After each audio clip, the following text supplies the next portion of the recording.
Yo, what's going on everybody? It's Axel and welcome back to another Warframe video.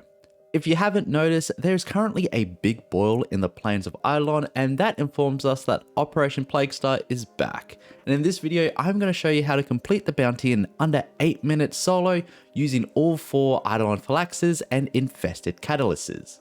Let's get into it. First, let's talk about builds. For the frame, you want to use Nova with a range, efficiency, and negative strength build. You want negative strength so then you can speed up the Hematite walking out of the boil on stage 4. This is the build that I like to use, and Vitality can replace a Vigorous swap if you feel like you need more health. The only Arcane you need to use is Arcane Velocity. This will increase the fire rate for your secondary, which will decrease the time it takes to kill the Hematite. The other Arcane slot can be used for whatever you want. I personally would recommend either Arcane Energize if you run into energy problems, or Arcane Guardian if you want more survivability. As for weapons, the primary weapon doesn't really matter that much, but I like to use the Tiburon Prime as it can easily clear the Grineer ships that spawn on stage 2. This is the build that I like to use, and the Riven can be replaced with Stormbringer. Alternatively, you can use a primary like the Kuva Brahma if you want a weapon that can clear groups of enemies for stage 4. As for secondaries, the Piranha Prime is what you want to use. It can kill the heads of the Hematites really quickly with this build. The only thing I would change is switch Prime Heated Charge for Primed Expel Infested. Lastly, you want to use either the Vastalok or Sarpa to strip the armor of the Hematite. This is the build that I use, but the only mandatory mods are the bottom 4. The focus school you use doesn't particularly matter, but I prefer to use Xeneric so then I don't have to use energy pads. Also, your Void Blast can slow the Hematite if you're having trouble killing it. As for companions, the Adaza Kavat would be the best companion as it can equip the mod Cat's Eye. Cat's Eye gives you an additive 60% crit chance that lasts for 10 seconds with a 20-second cooldown.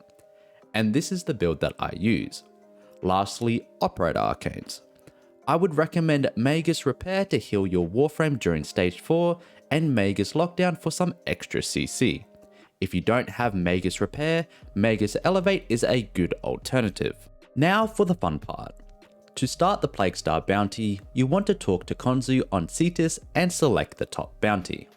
Then walk out to the plains of Eidolon. Once you're out in the PoE, if you're running Xeneric, I would Void Dash and then stand on this mark.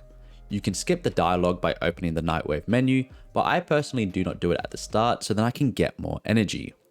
Once a waypoint appears on your screen, you want to equip your Archwing and fly over to it. You will eventually reach a cave and keep following the waypoint marker until you reach this green and yellow object, then retrieve the toxin.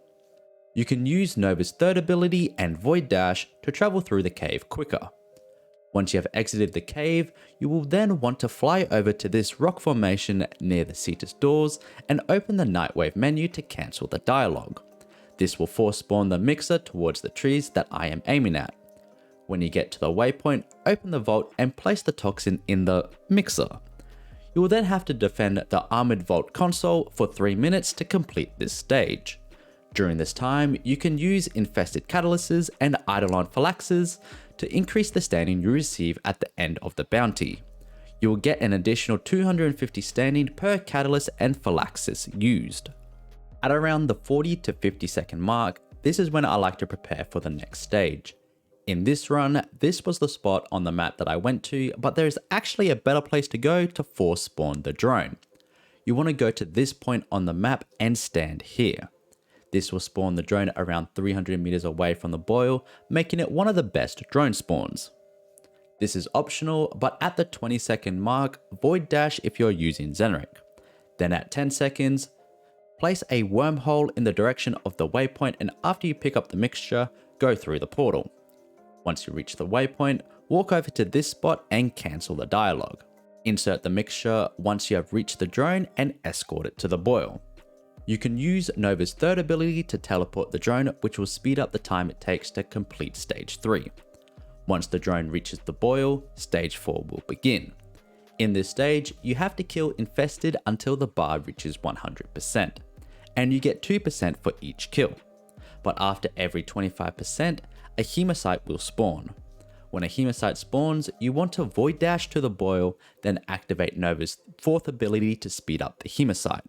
While it's walking out, this is when you want to attack it with your Gunblade to strip its armor.